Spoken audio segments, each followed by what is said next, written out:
ప్రాంతీయ పార్టీల రాజ్యం వచ్చేసింది, ఇక కూటమి ప్రభుత్వాలే అన్న వాదన ఆ రోజు వినపడింది.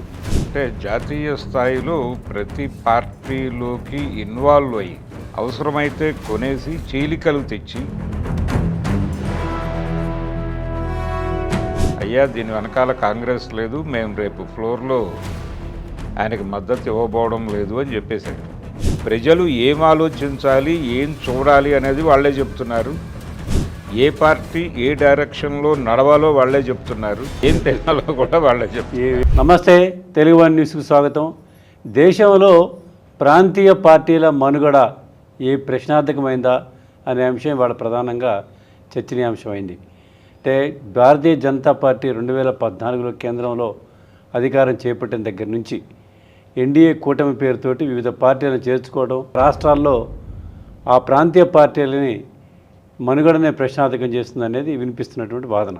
దీనికి సంబంధించి భరద్వాజ్ గారు మనతో ఉన్నారు. నమస్కారం భరద్వాజ్ గారు. నమస్తే అండి. సార్, 89 నుంచి 94 వరకు అసలు ప్రాంతీయ పార్టీలదే రాజ్యం. కేంద్రంలో కూడా ప్రాంతీయ పార్టీలు కలిసి నేషనల్ ఫ్రంట్గా ప్రభుత్వాలు ఏర్పాటు చేసినాయి. ఇక జాతీయ పార్టీలు అయిపోయినాయి, ప్రాంతీయ పార్టీల రాజ్యం వచ్చేసింది, ఇక కూటమి ప్రభుత్వాలే అన్న వాదన ఆ రోజు వినపడింది.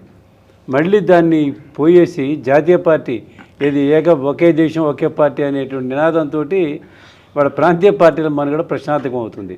ప్రాంతీయ పార్టీల మనుగడ అనేది నిజంగానే ప్రశ్నార్థకంగా మార్చారు. అదే అంటే జాతీయ స్థాయిలో ప్రతి పార్టీలోకి ఇన్వాల్వ్ అయ్యి జోక్యం చేసుకుని అందులో నుంచి కొంతమందిని అవసరమైతే కొనేసి చీలికలు తెచ్చి దాన్ని ఎలా కావాలంటే అలా ఆపరేట్ చేయటం. అంటే ఇంత రాజకీయ క్రీడ అనేది గతంలో లేదు. గతంలో భారతదేశం ఎన్నడూ చూడలేదు ఇది.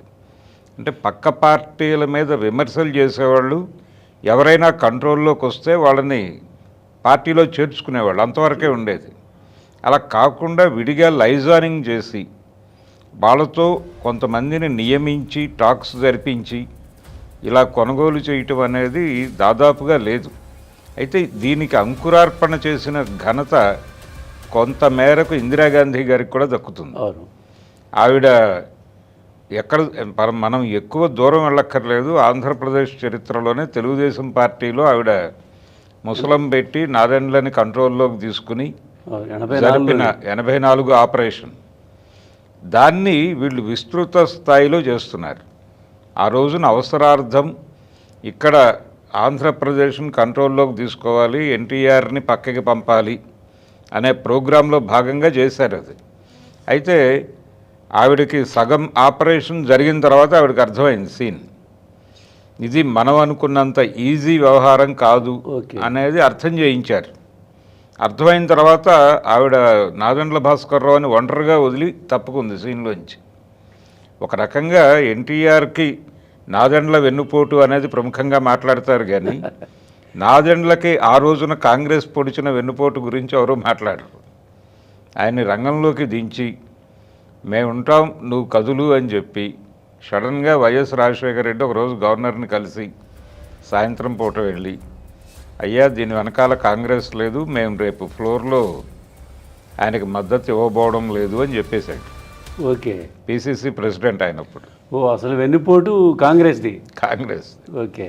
దాంతో ఈయన హతాశుడయ్యాడు. ఒక్కసారి ఏమిటి పరిణామం అనుకున్నాడు. అప్పుడే అర్థమైపోయింది ఆయనకు సీన్, మనం నెల రోజుల ముఖ్యమంత్రిగానే మిగులుతున్నాం చరిత్రలో అని. కాబట్టి అలా ముగిసింది ఆ కథ. అది మొదటిసారిగా ప్రాంతీయ పార్టీల లోపలికి వేలు పెట్టి ఒక మనిషిని ఆకట్టుకుని బయటకు తీసుకొచ్చి ఆపరేషన్ చేయటం అనేది అక్కడ మొదలై జాతీయ పార్టీ చేయొచ్చు అని డెఫినెట్గా అదొక మోడల్. ఇప్పుడు దాదాపు అలాంటి సన్నివేశాలు రోజు చూస్తున్నాం మనం ప్రతి రాష్ట్రంలోనూ. అంటే ఏ పార్టీలో ఎవరు అసంతృప్తితో ఉన్నారు, ఎవరు చిరాగ్గా ఉన్నారు, ఏ ఇద్దరు నాయకుల మధ్య వైషమ్యాలు ఉన్నాయి అనేది రోజువారీ నివేదికలు. ఈ రోజువారీ నివేదికలు ఎక్కడ అవసరమైతే అక్కడ వాడుతున్నారు. దాన్ని వాడి నువ్వు లాస్ట్ టైం పంపించిన నివేదికలో వాళ్ళిద్దరి మధ్య గొడవ ఉందన్నావు కదా, ఎందుకు ఇప్పటిదాకా వాళ్ళని సంప్రదించటం లేదు? ప్రతి రాష్ట్రంలోనూ వాళ్ళు అంటే పార్టీ వ్యవహారాల ఇన్ఛార్జీలుగా నియమిస్తున్న వాళ్ళ పని ఇదే. Okay okay. ఇంటెలిజెన్స్ లాగా వీళ్ళు కూడా ఒక విడి విభాగాన్ని పెట్టేసుకున్నారు. పెట్టేసుకుని పొలిటికల్ నిఘా అంతే. ఆ పార్టీలో ఆ పార్టీ క్యాడర్తో మింగిల్ అవుతూ రెగ్యులర్ రిపోర్ట్లు రావాలి. పక్క పార్టీ గురించి ఇంతగా తాపత్రయపడటం అనేది గతంలో ఎన్నడూ లేదు. ప్రతి రాష్ట్రంలోనూ అధికారంలో ఉన్న పార్టీలు వ్యవహారాలు ఏమిటి, లేదు అధికారంలో లేని పార్టీల్లో జరుగుతున్న అంతర్గత వ్యవహారాల మీద రెగ్యులర్ రిపోర్ట్లు కావాలి. భారతీయ జనతా పార్టీ ఆ రాష్ట్ర ఇన్ఛార్జ్ అంటే ప్యారలల్ ఇంటెలిజెన్సీ ప్లస్ ఇన్ఛార్జ్ వ్యవస్థ అంతే. రెండు ప్యారలల్గా నడుపుతూ ఇక్కడ నుంచి కేంద్రానికి సెంటర్కి పంపించాలి నివేదికలు. డైలీ పంపిస్తే వాళ్ళు చెప్తారు ఇలా నువ్వు మొదలుపెట్టు అని చెప్పి ఒక సూచన చేస్తే వీళ్ళు యాక్షన్లోకి దిగుతారు. ఢిల్లీ డైరెక్షన్తో నడుస్తుంటుంది ఇక్కడ అంతే. అంటే సెంట్రలైజ్డ్ మెకానిజమే. ఓకే. సెంట్రలైజ్డ్ మెకానిజము ప్రతి చోట కూడా చాలా బలమైనటువంటి యంత్రాంగాన్ని పెట్టుకుని ఆపరేట్ చేస్తున్నారు అనేది మనకి బెంగాల్లోనూ అర్థమవుతుంది. అలాగే తమిళనాడులో కూడా చేయగలిగారు. అవును. తమిళనాడులో కూడా పక్క పార్టీల్లో ఎవరెవరి మధ్య ఏముంది అనేది వాళ్ళ దగ్గర ఉంది నివేదిక. ఎవరు మాట్లాడుతుంటే ఎవరిని రైజ్ చేయాలి, ఎవరిని నొక్కాలంటే ఎవరిని అప్రోచ్ అవ్వాలి, దీనికి సంబంధించి వాళ్ళ ఫింగర్ టిప్స్ మీద ఉండాలి. వాళ్ళ కంప్యూటర్లో ఉంది మొత్తం ఫింగర్ టిప్స్ మీద ఉంది. 2 నిమిషాల్లో ఆపరేషన్ అటు నుంచి ఇటు తిప్పగలరు.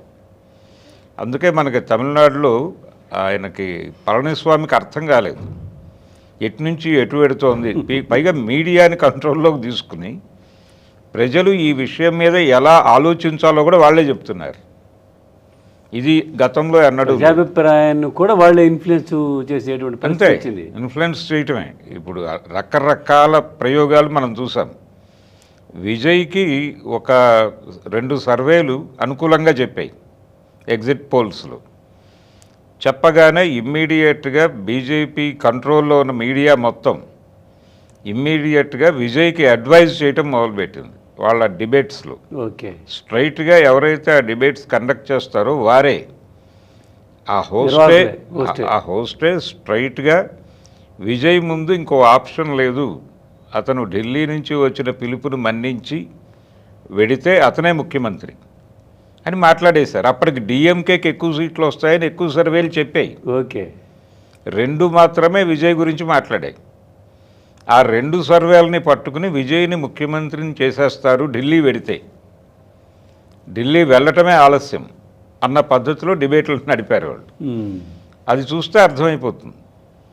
ఆ తర్వాత కూడా రిజల్ట్ వచ్చి అతను సింగిల్ లార్జెస్ట్ పార్టీగా ఎమర్జ్ అయిన తర్వాత కూడా నువ్వు ఢిల్లీ వెళ్ళకపోవడం వలన ఇదంతా జరుగుతోంది, లేట్ అవుతుంది, నువ్వు ఇప్పటికైనా ఢిల్లీ వెళ్ళు అని మీడియా వైపు నుంచి పుష్ చేయటం. ఇంత పుషింగ్ గతంలో ఎన్నడూ చూడలేదు నేను. మీడియా కూడా కొంచెం బ్యాలెన్స్గా ఉండేది, బ్యాలెన్స్గానే ఉండేది. ఎవరు ఎలా వ్యవహరిస్తున్నారు అనేది తప్ప. ఇప్పుడు పరిస్థితి అలా లేదు. చాలా స్పష్టంగా మీడియా వ్యవహరిస్తున్న తీరు చూస్తే ప్రభుత్వాల రాజకీయ విధానాలు చెప్పచ్చు, ఆ స్థాయికి వెళ్ళిపోయింది కండిషన్. అందుకని ఇన్ని రకాలుగా వాళ్ళు ఆపరేట్ చేస్తున్నారు. ప్రజలు ఏం ఆలోచించాలి, ఏం చూడాలి అనేది వాళ్ళే చెప్తున్నారు. ఏ పార్టీ ఏ డైరెక్షన్లో నడవాలో వాళ్ళే చెప్తున్నారు. ఏం తినాలో కూడా వాళ్ళే చెప్తున్నారు. వేసుకోవాలి అంతా టోటల్గా వాళ్ళే డిజైన్ చేస్తున్నారు.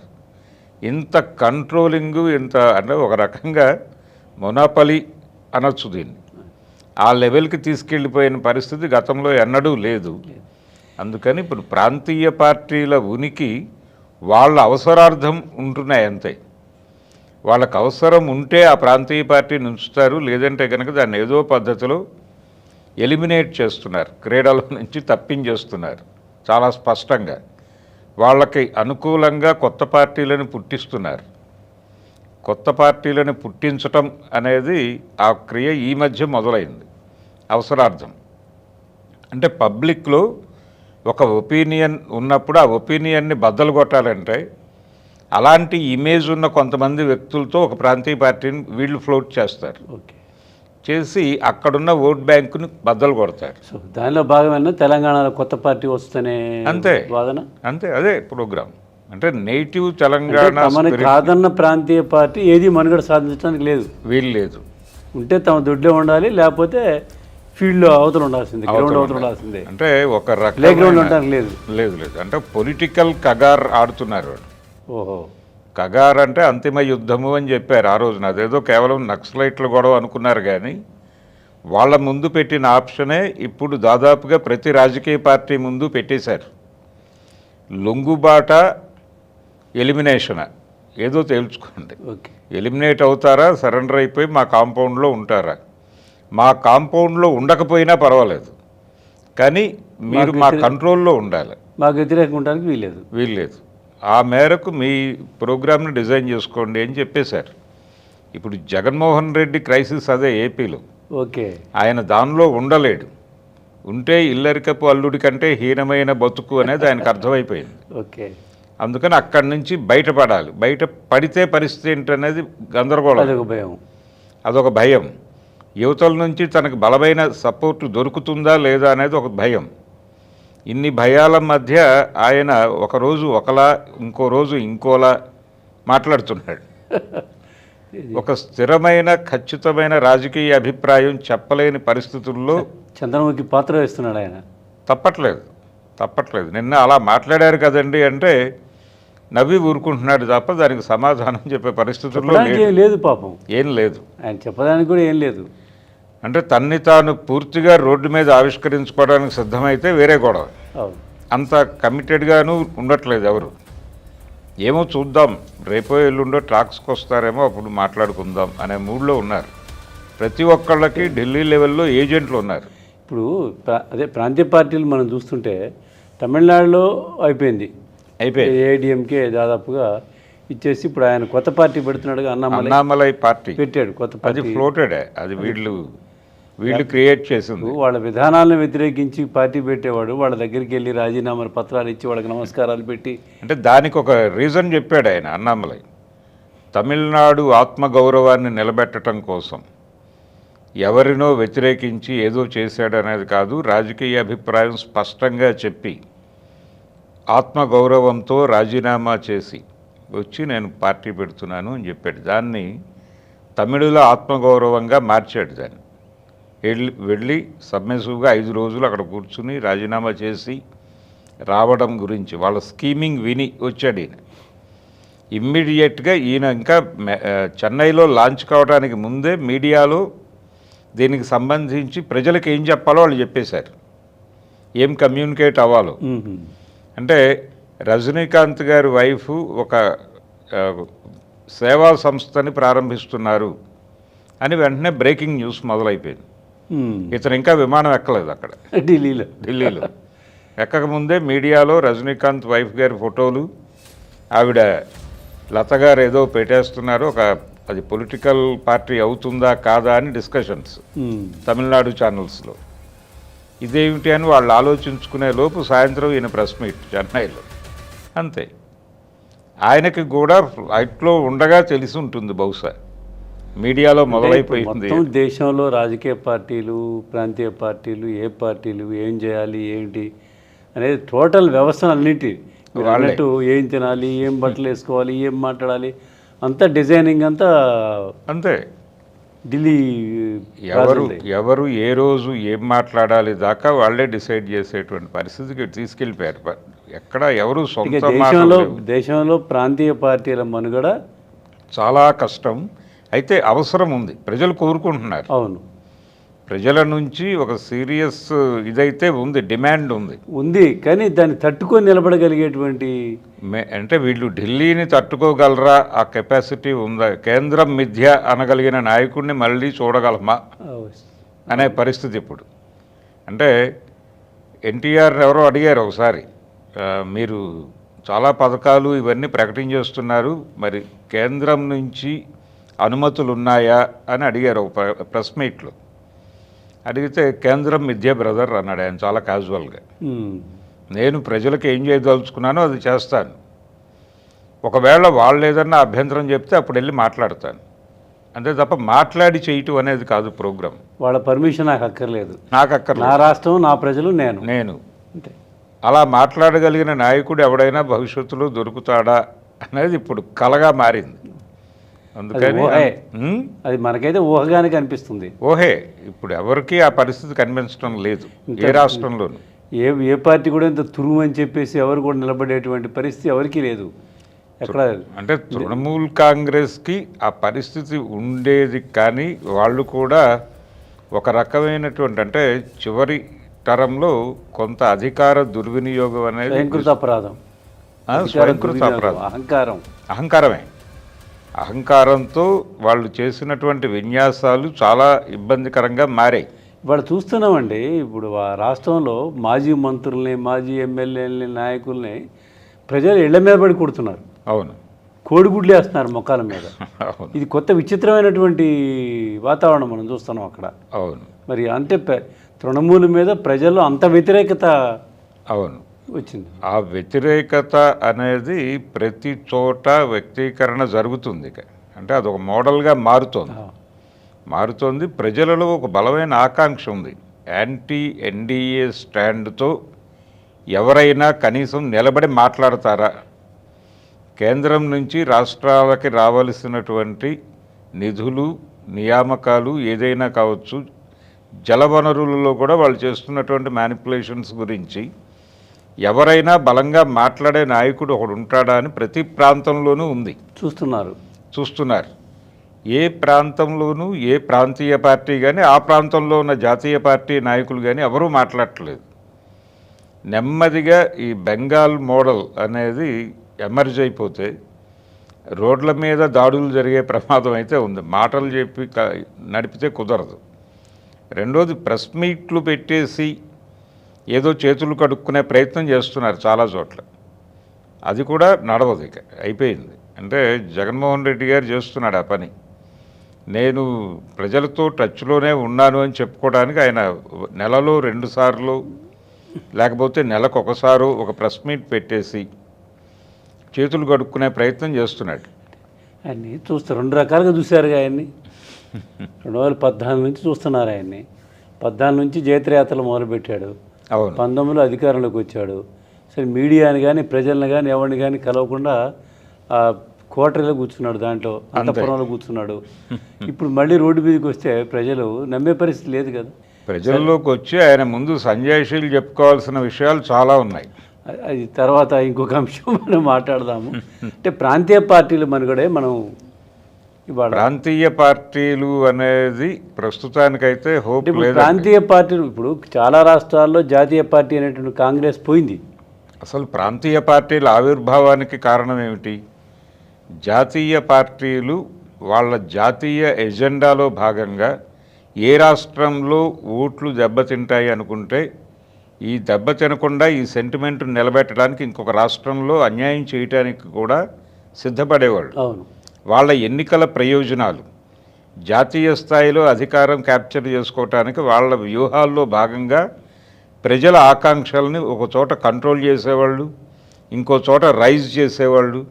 ఈ మ్యానిపులేషన్ పాలిటిక్స్ కుదరదు, మా ప్రాంతానికి కావలసినవి ఇచ్చి తీరాల్సిందే అనే నినాదంతో ప్రాంతీయ ఆకాంక్షల్ని సాధించుకోవటం కోసం ఏర్పడినవి ప్రాంతీయ పార్టీలు.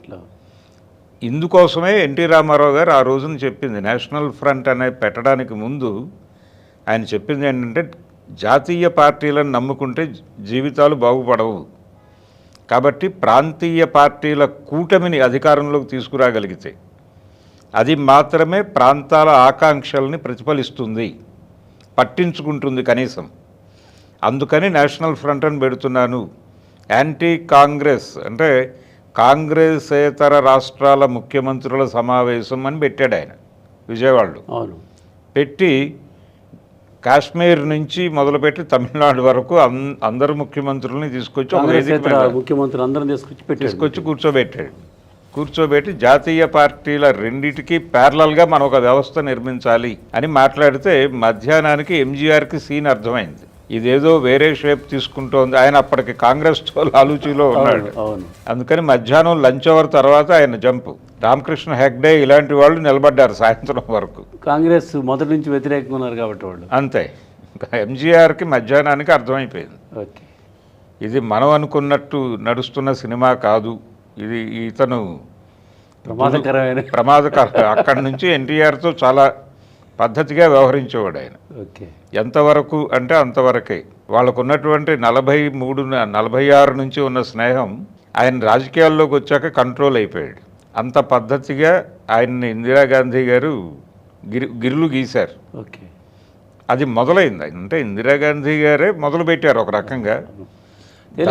ఎక్కడన్నా ప్రతిపక్ష పార్టీ ఉన్న చోట, అధికారంలో ఉన్న చోట ఏదో రకమైనటువంటి ఉద్యమాలు డిస్టర్బ్ చేయటం అంతే మనం చూసాం. బెంగాల్లో గోర్ఖాల్యాండ్ ఉద్యమం కానీ, పంజాబ్లో ఖలిస్తాన్ ఉద్యమం కానీ. అవును, ఖలిస్తాన్ ఉద్యమానికి సంబంధించి రూట్స్ ఉన్నాయిలేండి అక్కడ. ఓకే, రూట్స్ ఉన్నాయి. ఆవిడ తన ప్రయోజనాలకు అనుగుణంగా వాడుకున్నారు. అదేదండి అనేది. వాళ్ళ ఆ అవసరాలు, ప్రాంతీయ ఉద్యమాలని, ఈ ఉద్యమాలన్నింటి కూడా తన అవసరాలకు వాడుకొని నడిపారు. ఒక దశలో బింద్రన్వాలేకి ఆవిడే పెట్రోల్ ఇచ్చారు, ఆ తర్వాత ఆవిడే తీసుకెళ్ళి చంపి అవతల పడేశారు. కాబట్టి ప్రాంతీయ పార్టీల ఇవాళ ఉన్న పరిస్థితుల్లో భరద్వాజ గారు, ప్రాంతీయ పార్టీలు అయిపోయి ఒకే దేశం, ఒకే పార్టీ, ఒకే ఎన్నిక. అదే ఒకే దేశం ఒకే ఎన్నిక అనేది మొదటి నినాదం అండి. అది మొదటి నినాదం. ఒకే దేశం ఒకే ఎన్నిక, ఒకే దేశం ఒకే పార్టీ దిశగా అడుగులు పడుతున్నారు. నడుపుతున్నారు. ఇక ఆప్షన్ లేదు ప్రజలకి. అంటే మీకు వేరే ఆప్షన్ లేదు అని చెప్పేస్తున్నారు. మీరు ఎవరికి ఓటేసినా ఇక్కడే పడుతుంది. అంటే మనకి ఈవీఎం మేనేజ్మెంట్లో ఒక డౌట్ వచ్చింది ఒక దశలో. ఏ గుర్తుకు నొక్కినా అది వాళ్ళకే పెడుతోంది. ప్రతిసారి వినిపిస్తోంది కదా.